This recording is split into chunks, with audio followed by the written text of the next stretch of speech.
जय हिंद सभी साथियों को प्यार भरा नमस्कार। कैसे हो आप सभी? आशा उम्मीद है हमें आप सभी स्वस्थ हो और बढ़िया पढ़ाई कर रहे हो। देखो पेपर आ रहा है नज़दीक, जैसे से टेंशन बिल्कुल फ्री हो जाओ और बढ़िया तरह से आपका माइंड एकदम फर्स्ट क्लास रखो। बस कुछ भी ठीक है, जो पढ़ रहे हो अच्छा है, लेकिन ज़्यादा लोड मत लो दिमाग पे, क्योंकि आपके मान के चलो कम से कम 10 या 15% आपके गलत हो जाएंगे लोड लेने से। हो सकता है आपके लोड लेने से 2% सही तो हो जाएंगे वहाँ से पढ़ने से, लेकिन 10% गलत हो जाएंगे। इसलिए बढ़िया माइंड फ्रेश करके पढ़ो। एग्ज़ाम आ ही जाएगा, अब 10-11 दिन बचे हैं, उसमें हम अच्छा पढ़ लेंगे। तो रिवीजन करा रहा हूँ मैं आपका। आज का पहला प्रश्न स्क्रीन पे आ चुका है, सारे ध्यानपूर्वक पढ़े कि कांच पर बारीक सोने की नक्काशी का कार्य किस जिले का प्रसिद्ध है। तो मैं आपको बताऊं, सोने का कोई भी काम पूछे, सोने का कोई काम पूछे, आपको एक ही जिला याद रखना है और उस जिले का नाम है प्रतापगढ़। कौन सा? प्रतापगढ़। प्रतापगढ़ की फेमस है ये सोने काम, कांच बेल्जियम का कांच होता है। इसे क्या कहते हैं? थेवा कला। थेवा कला के लिए एक परिवार है जिसका नाम है सोनी परिवार। सोनी परिवार को सर्वाधिक पुरस्कार मिले इस कला को लेकर, थेवा कला को लेकर। अच्छा, एक गुरुजी होती है मीनाकारी। मीनाकारी देख मेरे भाई, मीनाकारी वैसे तो प्रसिद्ध है जयपुर की। कहाँ की प्रसिद्ध है? जयपुर की। मान सिंह प्रथम लेकर आए थे लाहौर से। मान सिंह फर्स्ट जो थे वो लाहौर से इसको लेकर आए थे। मीनाकारी काफी होती है, जैसे पित्तल की मीनाकारी। पित्तल की मीनाकारी ये प्रश्न पूछ ले। तांबे की मीनाकारी पूछे, सोने की मीनाकारी पूछे, तांबे की, सोने की, तो क्या बताना है? पित्तल की मीनाकारी का काम होता है मुरादाबादी के अंदर, और मुरादाबादी कहां पड़ता है? जयपुर में। तांबे की मीनाकारी का काम कहां पर होता है? भीलवाड़ा के अंदर। कहां पर होता है? भीलवाड़ा। और सोने की मीनाकारी का जो काम होता है वो कहां पर होता है? प्रतापगढ़ के अंदर। ये बात मोस्ट इंपॉर्टेंट है, याद रखना। और सीधा पूछे गुरुजी मीनाकारी कहां की है, तो मीनाकारी जयपुर की है। तो मेरे दोस्त, मेरे भाई, इसका राइट उत्तर क्या हो जाएगा? प्रतापगढ़। ये लो भाई, प्रतापगढ़ कर दिया हमने। ठीक है, ओके गुरुजी। थोड़ी सी चीज और याद रखना। देखो क्या क्या आ सकता है। एक तो याद रखना, बू गांव किसके लिए फेमस है? बू गांव पड़ता है नागौर में। बू गांव कहां पर है? नागौर में। यह मिट्टी के खिलौने के लिए प्रसिद्ध है, मृदा के खिलौने के लिए प्रसिद्ध है। ठीक है, अब एक आएगा दाबू। दाबू प्रिंट कहाँ का फेमस है? देखो अगर दाबू प्रिंट पूछे तो करना चित्तौड़गढ़। क्या करना? चित्तौड़गढ़। अगर पूछे मिट्टी का दाबू कहाँ का फेमस है? मिट्टी का दाबू, तब करना बाड़मेर। ठीक है, मिट्टी का दाबू पूछे और दाबू का केंद्र पूछे, केंद्र पूछे तो भी कहाँ करोगे आप? वो बाड़मेर करना। ओके, और उसके बाद हाँ जी, हाँ, खत्री जाति के द्वारा ये जो है वो काम किया जाता है। कौन सी जाति के द्वारा? खत्री जाति के लोगों द्वारा ये काम किया जाता है। और एक अजरक प्रिंट है, उसका काम भी किया जाता है। अजरक प्रिंट। अजरक प्रिंट भी कहाँ की फेमस है गुरुजी? वो भी बाड़मेर के ही फेमस है। ठीक है, और एक और याद कर लेना मेरे दोस्त, नक्काशीदार जूतियां, सॉरी एक, हाँ, कोफ्तगिरी और समुद्री लहरिया, ये दोनों के दोनों जयपुर के हैं। कहां पर है? जयपुर के अंदर। आओ नेक्स्ट पर्सन की ओर। अक्षय तृतीया का मतलब होता है आखा तीज पर खींच किन किन खाद्यान्नों से बनाई जाती है? हो सकता है कल शायद मेरे से बोलने में गलती हो गई, मैं सारी तीज करवा देता हूं। आज राजस्थान में कौन कौन सी तीज आती है? एक तो तीज आती है सावन में, ठीक है, और एक तीज आती है वैशाख में, और एक तीज आती है भादुए में। यहां पर जो तीज आती है वो शुक्ल पक्ष के अंदर आती है, शुक्ल तृतीया को। इधर भी जो तीज आती है वो भी शुक्ल तृतीया को आती है, लेकिन इधर जो तीज आती है भादुए में। देखना, भादुआ में कृष्ण जन्माष्टमी, नहीं तो कृष्ण भगवान काले थे, तो इधर आती है कृष्ण तृतीया को। अब सुनना ध्यान से। सावन में तीज आती है, बिल्कुल आती है गुरुजी। अब वैशाख में तीज आती है। देखो ये जो तीज है इसे बोलते हैं सातुड़ी तीज या छोटी तीज कह दो आप, छोटी तीज। और तीज सवारी कहां की फेमस है? वेरी गुड, तीज सवारी है जयपुर की। यहां पर एक दोहा बोला जाता है, तीज त्योहार बावड़ी ले डूबी गणगौर। तीज त्योहार बावड़ी ले डूबी गणगौर। तो शुक्ल तृतीया के अंदर वैशाख में इस दिन स्थापना होती है 1488 में बीकानेर की। किसकी स्थापना हुई थी? बीकानेर की। बीकानेर की स्थापना है वो आखा तीज के दिन मानी जाती है। भादवा की शुक्ल कृष्ण पक्ष की तृतीया नाम बड़ी तीज। कौन सी तीज आती है? बड़ी तीज। और ये बड़ी तीज जो फेमस है वो कांजली बूंदी की कांजली तीज है। और कांजली तीज कहाँ की है? बूंदी की। अच्छा, इसमें ये प्रश्न पूछा है कि अक्षय तृतीया को, यानी अक्षय तृतीया आता है वैशाख तृतीया को, जो खींच बनाई जाती है, खींच, वो किन खाद्यान्नों से बनती है? वो गेहूं और बाजरे से बनती है मेरे भाई। किससे बनती है? गेहूं और बाजरे से। बाजरे की किस्म है एक राज 211, इसे ऐसे बोलते हैं RCB 211, इसे ये भी कहा जाता है। देखो RCB इस प्रकार से, RHB ये नाम आए तो आप क्या करना? बाजरा ही करना। और को नाम से आए, को ऐसे पॉइंट लगाओ और कुछ पूछे ऐसे जो भी XYZ अक्षर लिखे हो आगे, तो उसमें आप करना गन्ना। उसमें क्या करना? गन्ना। ठीक है गुरुजी, कर देंगे। आओ आगे। मावट सर्वाधिक लाभ किस फसल को होता है? मैंने कल मावट की अच्छी बातें बताई थी। मावट एक शीतकालीन वर्षा है। शीतकालीन वर्षा है। इसकी मैंने कल आपको अच्छी तरह से बात बताई थी। तो इसका जो राइट उत्तर हो जाएगा वो क्या हो जाएगा? गेहूं। क्या हो जाएगा? गेहूं। इस कपास को बनिया भी कहते हैं, बनिया। सफेद सोना भी कहा जाता है। कपास के उपनाम देखो, इसकी किस्म देखो कौन कौन सी है। किस्म बीकानेरी नरमा, बीकानेरी नरमा, राजनीर, इस प्रकार से काफी, राजनीर,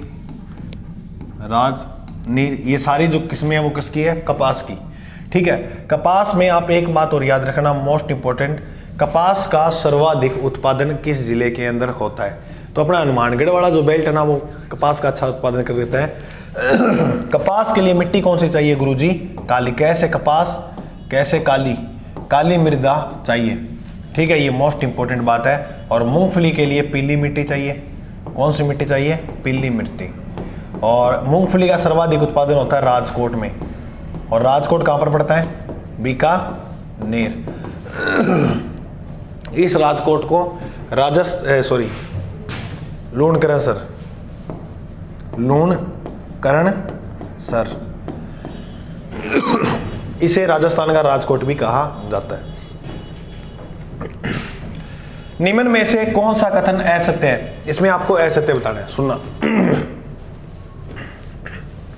पश्चिमी राजस्थान में मरुस्थल के कारण ग्रीष्म ऋतु में तापमान बहुत बढ़ जाता है। बिल्कुल बढ़ जाता है। अपना जो क्या होता है कि अपना जो ये मिट्टी पाई जाती है ना यहाँ मरुस्थल में, ये मिट्टी, इसके कण बहुत बड़े बड़े हैं। कण बड़े बड़े कारण क्या है कि ये धूप का जो प्रकाश है वो सीधा ही ग्रहण कर लेता है। अच्छा, धूप का प्रकाश सीधा ग्रहण करता है तो जिस कारण ये गर्म ज्यादा हो जाती है तो तापमान अधिक बढ़ जाता है। बिल्कुल सही बात है। ग्रीष्म ऋतु में दैनिक तापांतर बहुत कम होता है परंतु वार्षिक तापांतर बहुत अधिक होता है। ये गलत बात है।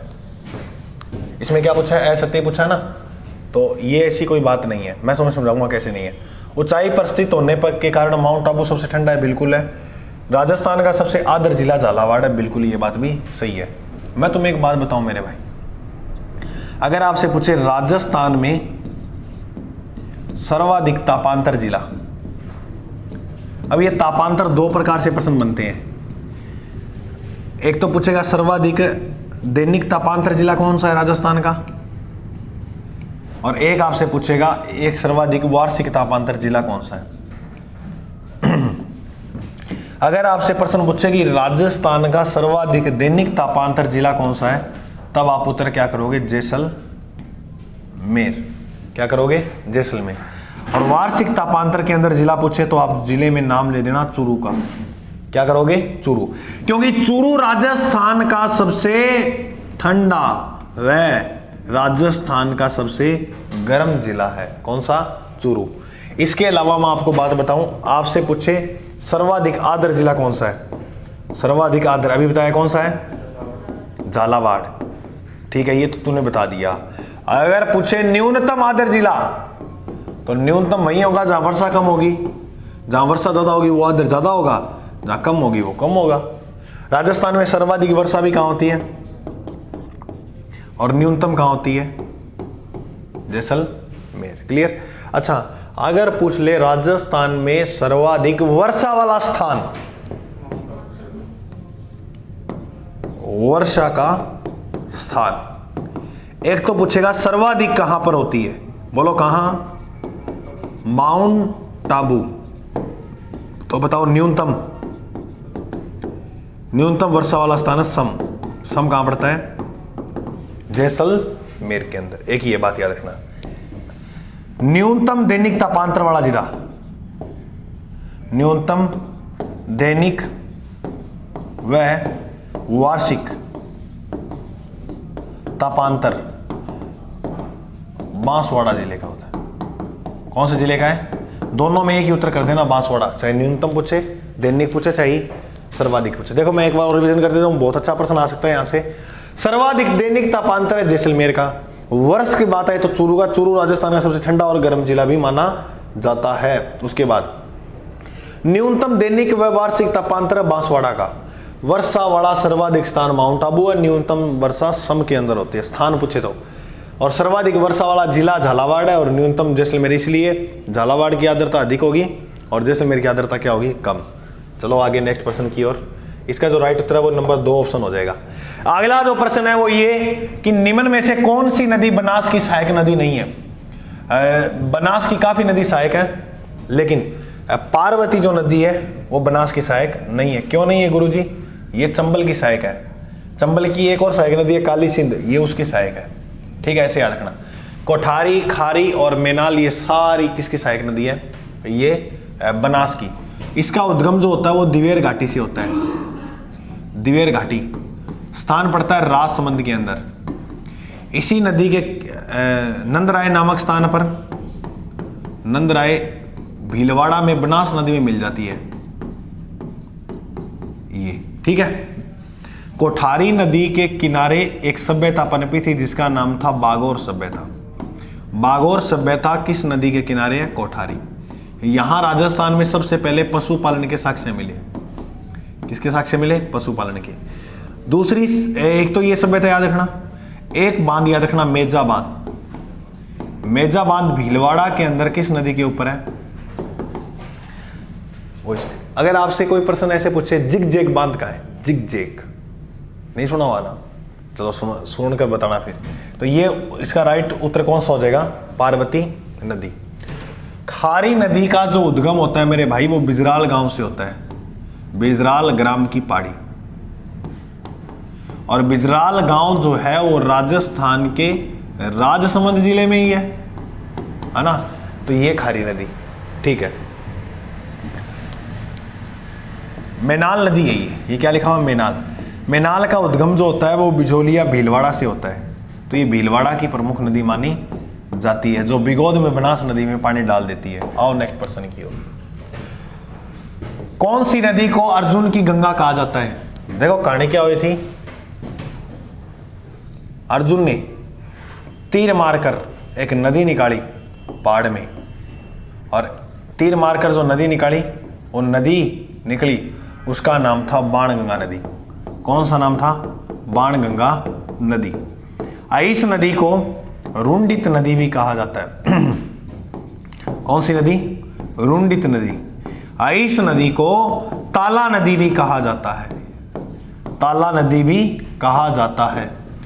बाणगंगा नदी के ऊपर जो आपको बताऊं एक बांध है, और इस बांध का नाम है ऐजान बांध।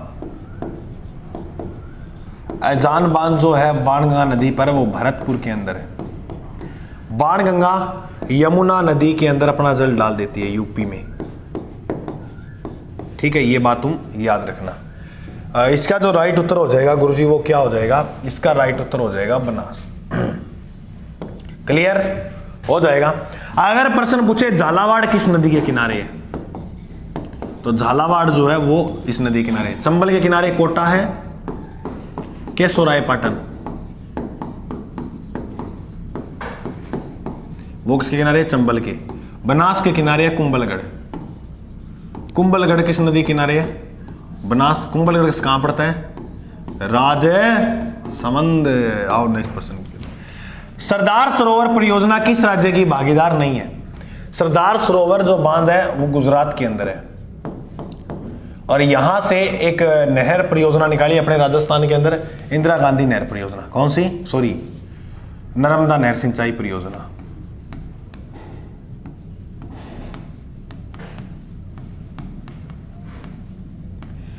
नर्मदा नहर सिंचाई परियोजना जो लाई गई राजस्थान में, वो सबसे पहले 2008 में लाया गया था इसका पानी। 2008 में 2 जिलों के अंदर है ये, आज राजस्थान के जालोर में और बाड़मेर के अंदर। सर्वाधिक लाभ जो मिलता है वो लाभ किसको मिलता है, जालोर को। ये थी राजस्थान की पहली बूंद बूंद सिंचाई परियोजना। राजस्थान की पहली बूंद बूंद सिंचाई परियोजना जो थी वो कौन सी थी, नर्मदा नहर सिंचाई परियोजना। बूंद बूंद को फवारा पद्धति भी कहा जाता है, फवारा पद्धति भी कहते हैं। याद रखना ये जो हमने है वो किस देश से ली है, इजराइल। किससे ली है, इजराइल। पुष्कर में काम चल रहा ना सफाई का, वो किसके सहयोग से चल रहा है, ये और प्रश्न बताओ मेरे को। वो चल रहा है कनाडा के सहयोग से। किसके सहयोग से चल रहा है, कनाडा के सहयोग से। और जो राज्यपाल का पद है, नियुक्ति होती है, वो भी कहाँ से लिया गया हमने, वो भी कनाडा से लिया गया है। क्लियर हुआ सभी को, ठीक है। अब इसका जो राइट उत्तर हो जाएगा वो हो जाएगा उत्तर प्रदेश। ये एक मिनट,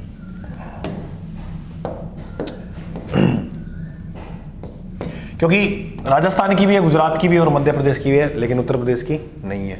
चलो नेक्स्ट प्रश्न की ओर। अगला जो प्रश्न है बहुत ही शानदार है, और मैं तुम्हें फिर कह रहा हूं अच्छी व्याख्या हो रही है, और इसको ध्यान से आप पूरी देखो। देखो क्या है कि अब मैं इधर उधर की बातें करने रहा तो देखो गुरुजी बोर सा हुआ, पेपर का टाइम है, एक बार ढंग से पढ़ लो और फिर बाद में बात होगा यहाँ नहीं तो निम्न में से सभ्यता स्थल स्वास्तिक त्रिरत्न चक्कर के चिन्ह है वह पंचमार्क प्राप्त हुए। देखो एक तो मिला स्वास्तिक का चिन्ह, स्वास्तिक का सीधा चिन्ह पूछे तो करना काली बंगा,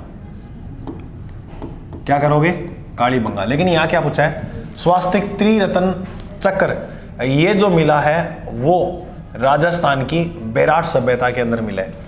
देखो कोई भी धर्म की बात आ जाए ना, धर्म की, जैसे मौर्य कालीन या कोई राजा महाराजा की बात आए, जैसे मौर्य कालीन, गुप्त कालीन, मुगल कालीन, महाभारत कालीन, तो आप सारा ये उत्तर जो है वो क्या कर देना, बेराट कर देना। क्लियर, क्योंकि बेराट की अगर हम बात करें, इसकी खोज की थी दयाराम साहनी ने। दयाराम साहनी ने बेराट की खोज किसने की, दयाराम साहनी ने। इसका जो विस्तार था वो काफी पहाड़ियों पे था, जैसे मैं आपको बताऊं बिज्जक डूंगरी। वो भाबरू शिलालेख जो मिला था वो किस पहाड़ी पे मिला था, इसी पहाड़ी पे मिला था। बिज्जक डूंगरी, ग्रेनाइट डूंगरी, भीम डूंगरी, और किचक नामक राक्षस का जो वध किया गया था भीम ने किया, किसका, किचक, और वो यही किया था। ठीक है, याद रखना ये बात भी। आओ नेक्स्ट पर्सन की ओर। इसमें असत्य बताना है। जाम्बो जी का जन्म भाद्रपद शुक्ल अष्टमी को पीपासर नागौर स्थान पर हुआ। दादू दयाल ने 1603 में नरेणा गांव में देह त्याग किया। तेजा जी का मेला भाद्रपद शुक्ल दशमी को परवसर में भरता है, बिल्कुल सही बात है। डिग्गी कल्याण जी का मेला टोंक में, ये बात भी सही है। जो बात गलत है वो है नंबर 1। देखो छोटी सी मिस्टेक थी यहाँ पर, बाकी मामला सही था, बस ये मिस्टेक थी। ठीक है, यहाँ पर आएगा चैत्र कृष्ण अष्टमी। ठीक है, तो याद रखना जाम्बो जी का जन्म जो होता है वो 1451 में होता है, पीपासर नागौर के अंदर ही, ये बात सही है। ठीक है, मैं तुम्हें बताऊं जाम्बो जी की बात तो ध्यान से सुनना। जाम्बो जी ने बिश्नोई धर्म की स्थापना की थी 1485 में। 1485 में कार्तिक कृष्ण अष्टमी को समराथल नामक स्थान पे। और समराथल स्थान कहां पड़ता है? बीकानेर। बिश्नोई धर्म अपनाने वाले पहले व्यक्ति जो थे वो कौन थे? मुंचोजी बिश्नोई। ये बात भी तुम याद रखना, ठीक है। जाम्बा जी को इसने ग्रंथ लिखे थे जम्ब संहिता, जम्ब संहिता,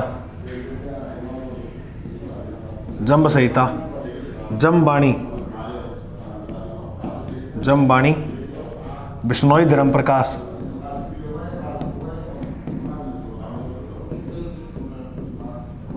तो ये ग्रंथ जो है वो किसने लिखे थे? जाम्बो जी ने। और चौथा ग्रंथ है जम्ब सागर।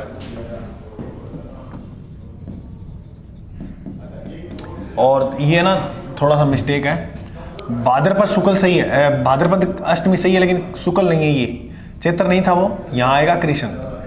बस ये इतनी मिस्टेक है। देखो एग्जामिनर कितना खतरनाक 100% बनाता है, बस यहाँ छोटी सी मिस्टेक की है भाई ने, और ज़्यादा किए नहीं। ऐसे आप याद रखना कि कृष्ण अष्टमी को हुआ था, कृष्ण अष्टमी को हुआ था, ठीक है। और इनका जो आज मेला भरता है वो मुकाम में भरता है, और मुकाम कहाँ पर पड़ता है? जोधपुर के अंदर, ठीक है, याद रखना। बिश्नोई धर्म के लिए नियम जो दिए थे वो कितने दिए थे इसने? 29, जिसमें से 8 नियम जो थे वो वनों के बारे में थे। ये बात भी तुम याद रखना। तो इसका राइट उत्तर हो जाएगा एक, असत्य बताना था। निम्न कथनों को सही, अच्छा निम्न कथनों में सही नहीं है। अग्नि वेदिकाओं के अवशेष कालीबंगा में मिले, बिल्कुल 7 अग्नि वेदिकाएं मिली थी कालीबंगा में। आहड़ में उच्च कोटि के चावल के साक्ष्य मिले हैं, बिल्कुल ये लोग चावल से परिचित है, चांदी से परिचित नहीं थे, ठीक है। बैराट चांदी की उपमुद्राएं मिली, उपमुद्राएं नहीं मिली, सिद्धि मुद्राएं मिली है। तो इसका राइट उत्तर क्या हो जाएगा? Option number C. ओजियान पुरातत्व स्थल भीलवाड़ा में है, बिल्कुल ओजियान है, जहाजपुर है और बागोर है। ये सारे स्थल कहां पर है? भीलवाड़ा के अंदर। अब मेरी एक बात और ध्यान से सुनना तुम, मैं तुम्हें ये कह रहा हूं कि बैराट के अंदर जो है वो मुद्राएं मिली। बताया जाता है कि बैराट के अंदर 36 मुद्रा मिली। कितनी मुद्रा मिली? 36 मुद्रा, जिसमें से 8 जो थी वो पंचमारक थी। पंचमारक सिक्के बताए जाते हैं कि सबसे प्राचीन सिक्के भारत के थे, वो राजस्थान में मिले हैं पंचमारक के सिक्के। सिक्कों का अध्ययन क्या कहलाता है? न्यूमिस्मेटिक।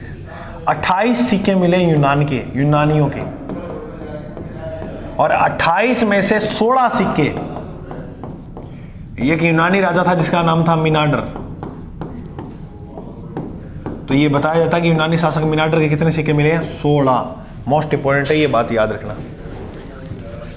सम्राट अशोक ने भाबरू शिलालेख का जो संबंध है वो किस पहाड़ी से? अभी बता के गया हूं मैं, बिरजक डूंगरी पहाड़ी पे भाबरू शिलालेख की खोज की थी मिस्टर बर्ट ने। किसने की थी? मिस्टर बर्ट ने। इसमें अशोक को मगध का राजा कहा है, अशोक को मगध का राजा कहा है। इसके अंदर त्रिरत्न भी मिलते हैं, बुद्ध धम संग, ये तीनों रत्न कहाँ मिलते हैं? इसी अशोक के भाबरू शिलालेख के अंदर। ब्राह्मी लिपि के अंदर लिखा गया, ये याद रखना। किस लिपि में? ब्राह्मी लिपि के अंदर। मानव सर्वप्रथम किस धातु का प्रयोग करता था? तो मानव ने सबसे पहले जो धातु का प्रयोग किया उसका नाम क्या था? लोहे की जो खोज की थी वो सबसे पहले आर्य ने की थी। और अपने राजस्थान में आर्य समाज के संस्थापक कौन है? दयानंद सरस्वती, ठीक है। कांसा जो बनता है वो तांबा और टीन से बनता है, तांबा प्लस टीन मिलकर क्या बनता है? कांसा। मानव ने सर्वप्रथम किस धातु की खोज की थी? ये तो बता दिया मैंने। और मानव ने सर्वप्रथम किस फसल की खोज की थी? फसल पूछे तो याद रखना जौ राजस्थान में सर्वाधिक कहां पर पाए जाते हैं? जयपुर के अंदर से गरीब का अन्न खाद्यान्न कहते हैं, शराब बनती है, वो सारी बातें कल करवाई थी। एक तो ये याद रखना। दूसरी, मानव द्वारा पहला जो पालतू पशु था उसका नाम क्या था? कुत्ता। ये बात भी तुम याद रखना। भारत शासन अधिनियम 1935 जो है वो कब लागू हुआ था? देखो 1 अप्रैल 1935 को ये अधिनियम आया था और इसी दिन स्थापना होती है आरबीआई की। आरबीआई की क्या हुई थी? स्थापना। ये बात याद रखना। ये जो लागू हुआ था वो हुआ था 1 अप्रैल 1937 के अंदर। ये बात मोस्ट इंपॉर्टेंट है, वो आप याद रखना। ठीक है, ठीक है। अब आगे अपने बढ़ते हैं। भारत सरकार अधिनियम द्वैत शासन की मांग भी यही हुई थी। एक बात और याद रखना, 1935 का जो ये अधिनियम था ना, यही मांग हुई थी द्वैत शासन की।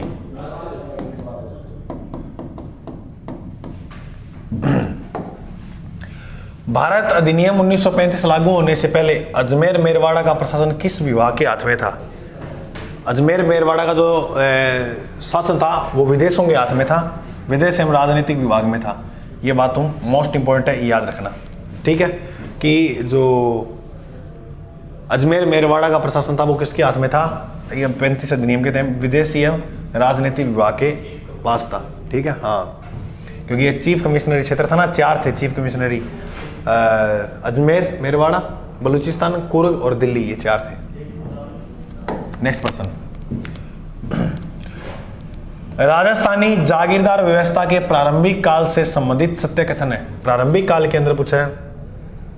अच्छा देखो, जागीरदार उसके अंडर में हुआ करते थे। इसका मतलब हो जाएगा राजा और जागीरदार में स्वामी सेवक का संबंध था, यानी बस ये स्वामी मानता था उसको और वो उसका सेवक होता था, बस इतना ही संबंध था जागीरदारी। अरावली के संबंध में सत्य कथन बताओ। यह मरुस्थल के प्रसार को रोकती है, बिल्कुल वही रोकती है। यह मानसून को प्रभावित नहीं करते। मानसून को अरावली तो बहुत भयंकर प्रभावित करती है, क्योंकि यही तो है, इसकी वजह से तो मानसून आता है ना, और इसी की वजह से तो वर्षा नहीं हो पाती। ये तो सही है। ठीक है, इसका उत्तर ये हो जाएगा 2 नंबर।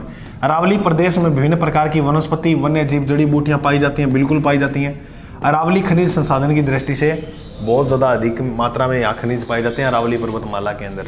ये बिल्कुल बात सही है। ठीक है, खनिज की मैं आपको बात, चलो आगे आ जाएगा, खनिज वाला टॉपिक भी बता दूंगा। राजस्थान में क्रमशः सर्वाधिक तथा कम वर्षा वाले जिले, देखो एक तो सर्वाधिक, फिर बताना है कम। तो सर्वाधिक जो झालावाड़ में, कम कहाँ है? जैसलमेर में। तो इसका राइट उत्तर ये हो जाएगा, झालावाड़ और जैसलमेर। वर्षा किसके, वर्षा को मापने का यंत्र क्या होता है? वर्षा को मापने का जो यंत्र होता है वो होता है रेनोमीटर। रेन मतलब वर्षा होती है ना, तो कौन होता है? रेनोमीटर। वर्षा को मापने का यंत्र क्या होता है? रेनोमीटर। भारतीय महामरुस्थल में शामिल जिला नहीं है। कौन सा जिला है जो मरुस्थल में शामिल नहीं है? अजमेर जिला है, वो मरुस्थल के अंदर शामिल बिल्कुल भी कतई भी नहीं है। ये बात याद रखना। और मैं तुम्हें बता दूं, मरुस्थल के अंदर जो थोड़ा सा चलो मरुस्थल को पढ़ाई देते हैं। ये थार मरुस्थल जो है, ये मान लो आप 100% है। कहाँ पर कितना परसेंट है? 100%। 100% में से 38% भाग जो, चलो पहले मैं इसकी कर लेता हूँ अपने बात, 61.11% जो भाग है, कितना, चलो पूरा व्याख्या करते हैं। 62% भाग इसका भारत में है और 38% भाग कहाँ है? पाकिस्तान में। पाकिस्तान में इसे चोलिस्तान कहते हैं। मरुस्थल को पाकिस्तान में क्या कहते हैं? चोलिस्तान। और अपने राजस्थान में इसको एक नाम और दिया जाता है, पेलिमो डेजर्ट। पेलिमो डेजर्ट के नाम से इसी थार मरुस्थल को माना जाता है। दुनिया का सबसे युवा मरुस्थल अपने राजस्थान वाला। इसके भारत के अंदर 2 भाग बढ़ेंगे। एक जाएगा 61.11%, दूसरा जाएगा 0.89%। ये जो है अकेला इतना राजस्थान में फैला हुआ था। सर्वाधिक विस्तार कहाँ पर है इसका? मरुस्थल का राजस्थान में। बाकी गुजरात में भी है, हरियाणा के अंदर भी है और पंजाब में भी है। तो 3 राज्य ये हो गए, याद रखना मरुस्थल का विस्तार। राजस्थान में अपवाह तंत्र कितने भाग पाए जाते हैं? अपवाह तंत्र के 3 भाग हैं। कितने भाग हैं? 3।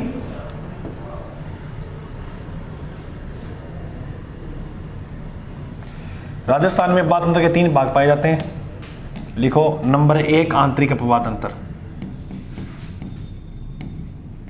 आंतरिक का मतलब होता है जो राजस्थान से निकली राजस्थान में लुप्त होगी। राजस्थान में सर्वाधिक कौन सा अपवाह तंत्र पाया जाता है? लगभग 60% आंतरिक।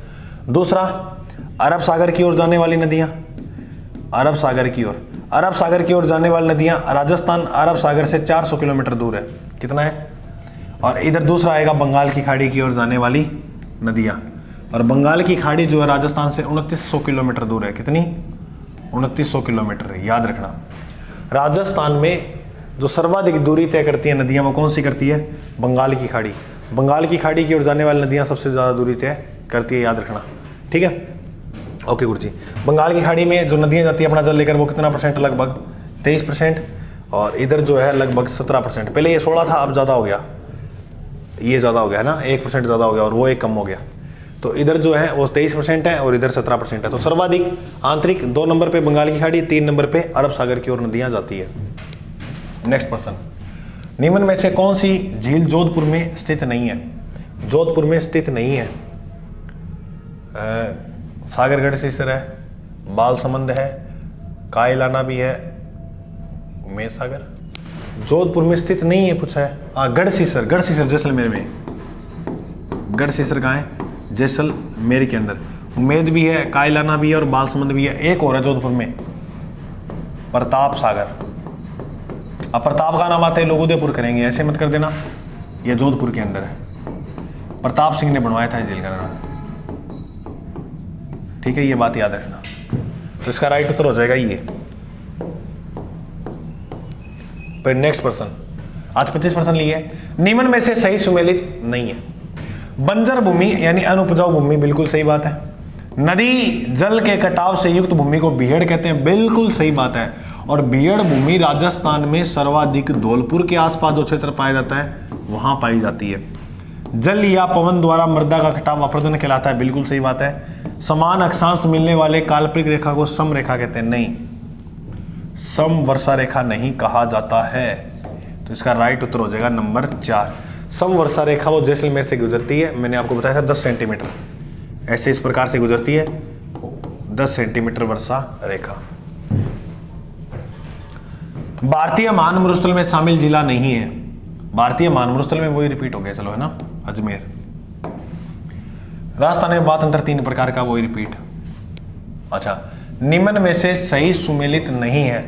अच्छा, मतलब कौन सी नदी कहां से निकलती है वो सुमेलित बताना है। चलो यहीं से कर देते हैं, नीचे से। बाणगंगा बेराट से, बिल्कुल सही बात है। माही नदी सतपुड़ा पर्वत से नहीं निकलती है। मैं से माही, मैं से मेहद। मेहद झील जो है वो मध्य प्रदेश के अंदर है। तो मेहद झील से जो नदी का उद्गम होता है वो कौन सी है? माही नदी। बनास खमनोर से निकलती है और चंबल विंध्याचल पर्वतमाला से निकलती है। तो इसका जो राइट उत्तर माना जाएगा वो सी नंबर हो जाएगा, ठीक है। माही नदी की अगर मैं आपको बात बताऊं, किसकी भाई? माही नदी की।